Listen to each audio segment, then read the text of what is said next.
I've even told myself, don't wait to thrive. I think what I love about the word embrace means it's a reminder for us that to thrive doesn't mean that all of the conditions are perfect and easy and I'm waiting for the perfect moment or for everything to be like, oh, cookie cutter, great to thrive. It's like, oh no, I have to embrace thriving and happiness and joy. If we let ourselves go there, we end up feeling bad about the success that we have. Yeah. And sometimes it's like the smallest of successes. Yeah. Like literally just being happy. Yeah. You feel bad about being You're happy. like, oh, I feel bad that I'm happy because this person over here is not.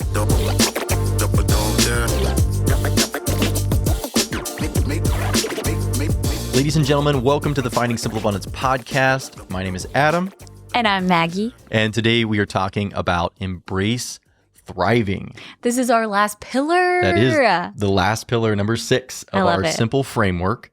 And this framework is kind of how we want to show up in the world. This is our way of thinking through what does it mean to live a good life and how can we articulate that in a way that holds us to account and reminds us of the pillars, the things in our lives that we want to focus on. And before we dive into our last pillar, embrace thriving, Maggie, can you please tell us why we call it the simple framework? Yes. And maybe break down what are the other pillars that we have talked about previously thus far. Yeah. So our simple framework is the word simple. And the first one is S, seek vitality, I, inner awareness, M, meaningful relationships, P, pursue creativity, L, live dynamically, and then E, embrace thriving.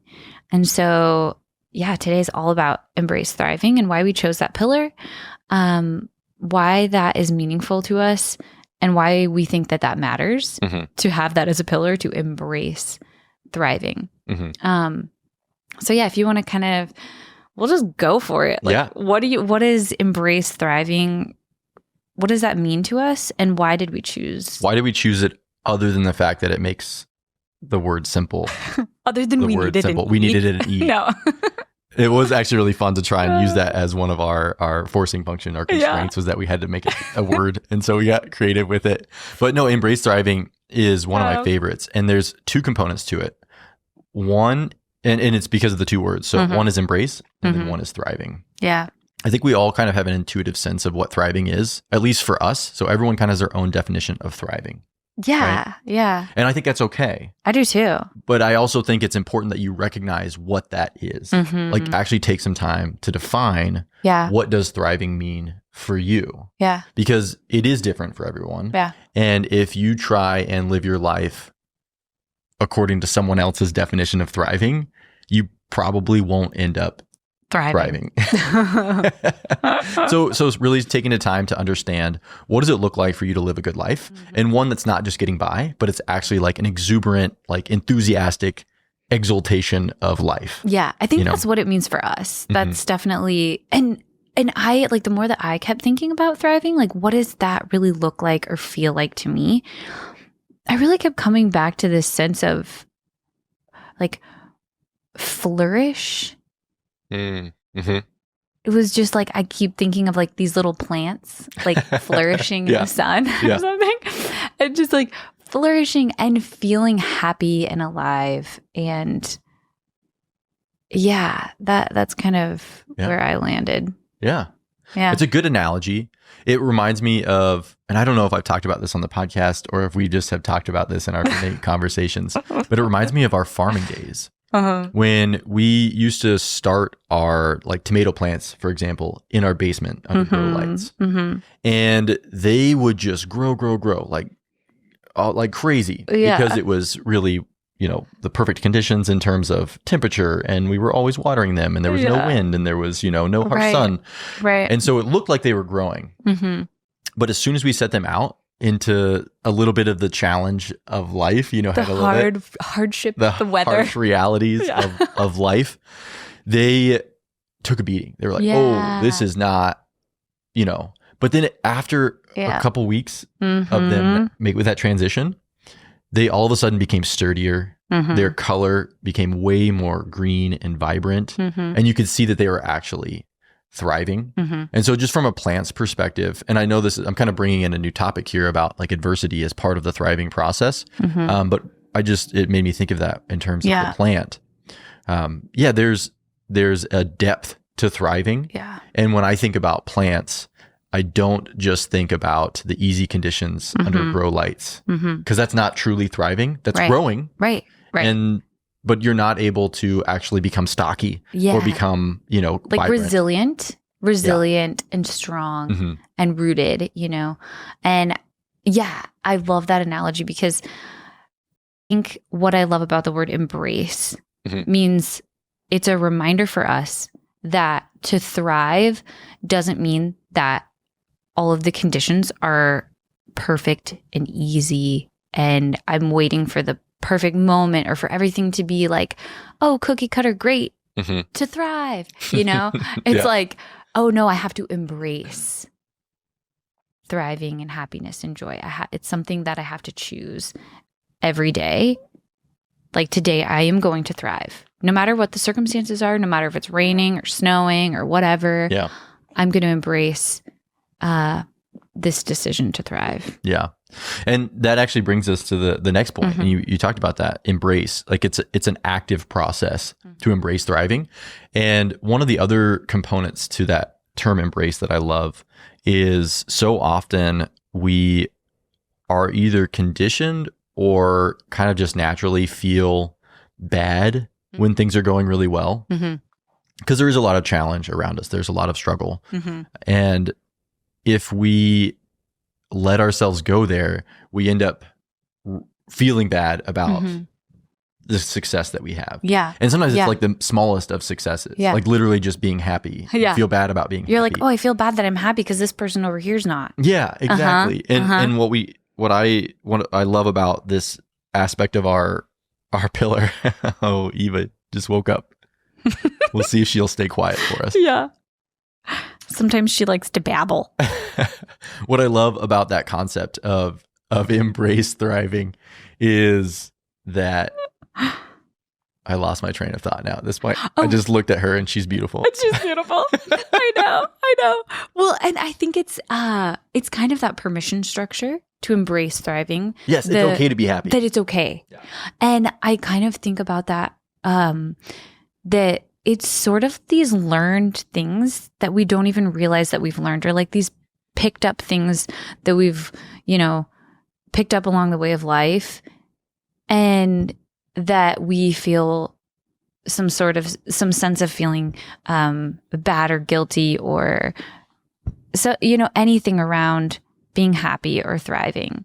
And I think it's just good to acknowledge. It's good to acknowledge those things. And I don't think we have to dive into all of the, nitty gritty of why or whatever, but just to like remember that we have the permission to be happy. Like we're here on this planet, not to struggle, not to, be like, oh, life's so hard and I have to earn my joy and earn my happiness and prove myself and whatever, but that it's like, no, it's okay.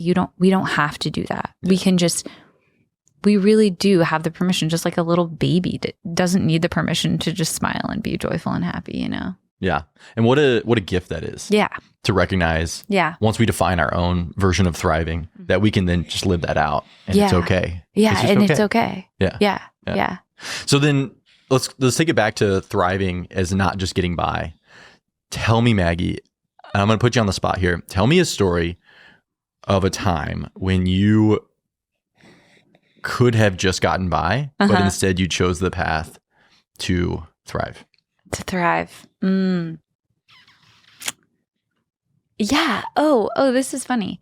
Okay. So it's been really cold here lately, and we've had a couple of snowstorms, and there was a day where it was like, oh man, I think it was like 20 or below, and it was the first day that it snowed, and it's always like this magical thing the first day that it snows, because you're just like, I just want to be out in it, And you kind of have that like kid sense. And, you know, Arlo, of course, was out there the second he woke up. And it was in the afternoon and we hadn't gone sledding yet.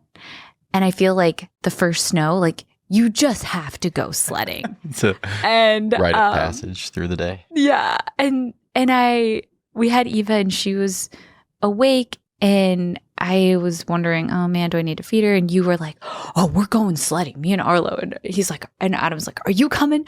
I can take Eva on the boba and whatever. And I was like, oh man, maybe it's a little too cold for her. I don't know. Maybe she needs to eat right now. Maybe she needs to fall asleep. I should probably just hang back. It'd just be easier. Mm-hmm. And then there was something in me that was like, no, you want to be out in it. Yeah. You want to be out there. You wanted to go sledding. I want to go sledding. And it's going to be cold. And it even had that little bit like, oh, well, it's more comfortable here in home. It's so cozy. And then, but I really did just listen to that voice. And I was like, whatever. She'll be fine. We're good. Mm-hmm. If it falls apart, we'll come home. It's no big deal. Like, yeah. And so I chose getting out in the cold and my discomfort over my comfort because there was just that little like excitement in me that was kind of scared but wanted to be out there and go sledding and do the thing and like have fun with my family. And she's a resilient child. She'll be fine. So anyway, it was cool. And I felt like when we were up on the hill, it was just so fun and it was freezing cold, but I felt like I was thriving. Yeah. Yeah. Now, can I put that story that you said into the context of the entire framework? Because what I heard in that story was every single one of our pillars. No way. Yeah. I love that. So seeking vitality, you were like, we just want to get out. We want to breathe the fresh air. We want to move. We want to have a sense of vitality and energy. Yeah. An energy to us. Yeah. You had a sense of inner awareness where you were recognizing the voice that said, I want to stay inside, but also the voice that said, no, like this is who I want to be. I want to be the type of person that has this sense of energy and dynamism. Yeah. Meaningful relationships.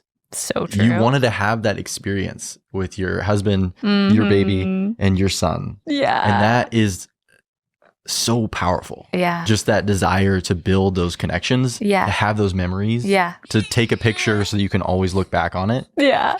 Pursuing creativity. I mean, what's more creative than just kind of frolicking, sledding down a hill, you know? the mental effects, alone just create a more colorful world. Yeah. And then living dynamically. Again, the idea that you're just like, no, I don't want to just live a blah life where I stay inside. I want to embrace the cold. Yeah. I want to embrace the challenge. Right. Like I don't want to just stay comfortable. Yes. Yeah. I want to be okay getting uncomfortable because I want to live a more dynamic life. And so then as a result, you're able to thrive. And that's a perfect encapsulation of the type of life that we want to create and the reason why the simple framework that we created is the way that we've created it. Yeah. And in a sense, how through that act of creating this framework, we've realized how much more meaning it has to us than when we first sat down and started to outline the values and virtues that we wanted to embody in this world. Right. And so, the simple framework. Yeah. I mean, here we are kind of towards the culmination of it all. And I love that story because you can see it in so many of the things that you do. Yeah. And then once you define those pillars for yourself, then you can start to see them. Yeah. And you can start to see them in different situations in different ways. And you're the type of person that you didn't sit down and think, okay, I want to be comfortable in this house, but I also want to go sledding. Let me run through the simple framework and make a decision based on this. Right. I mean, it very much was, this is the type of person that you are naturally. And so something like a framework, like what we have here, in a sense, is also just a way of mirroring back who it is that you are so that you can reinforce those things going forward. Because you would have made this choice either way, whether you had the simple framework or something else. Right. But when you can put it in that context, you can say, Oh, dang. Oh, dang. Oh, dang. I like that. I love that. I like being that person. I know. That is who I want to be. And so then that makes it the next time that much easier. Yeah. You know? Yeah. Or allows you to have a conversation with someone and to, you know, potentially make an impact on them and have them realize that there's a greater opportunity for a dynamic life. Right. Or to, you know, pursue creativity or have meaningful relationships or get to know yourself, that inner awareness or your decision to seek vitality. And even with Embrace Thriving, I've even like, as we've been thinking about it, I've even told myself, don't wait to thrive. You know, like that was something else. And I think there's so many different ways that you can take,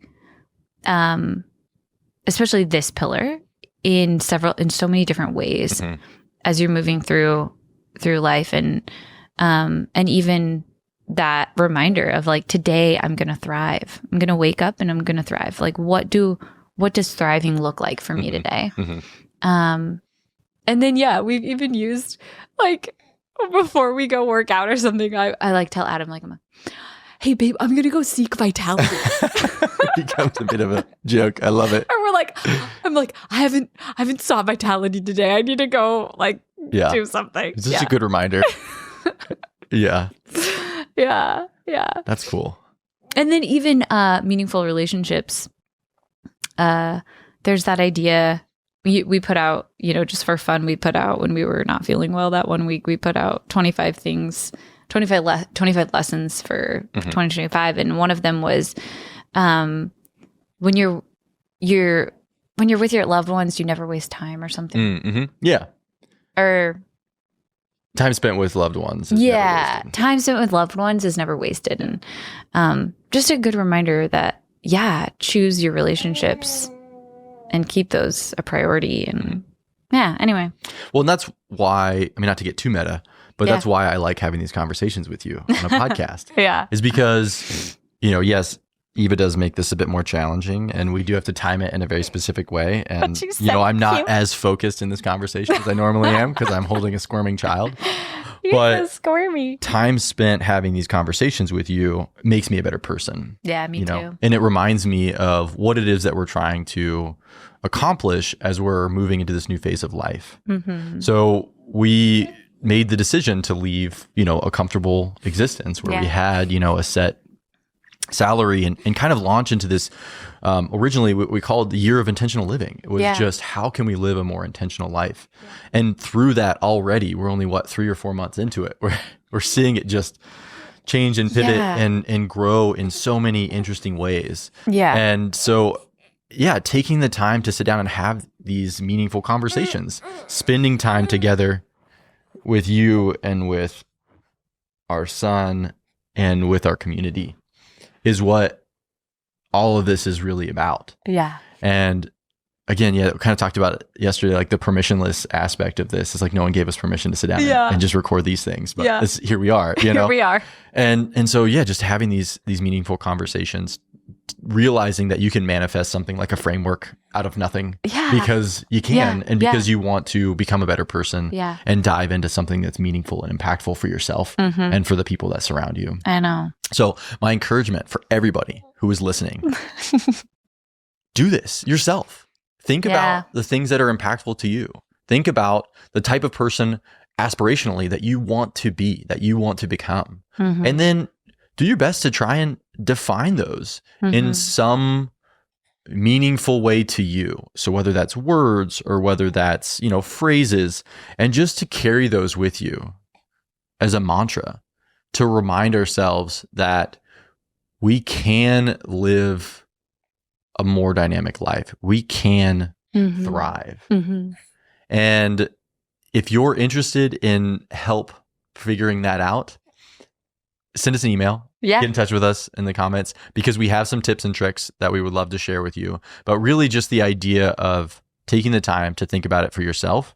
It's been one of the more rewarding aspects of the myriad creative endeavors we've started so far. And one thing I was thinking about how cool it is when we like ask ourselves, what are the things I would want to share with someone else? It helps greater define what we find important and what we think matters in life.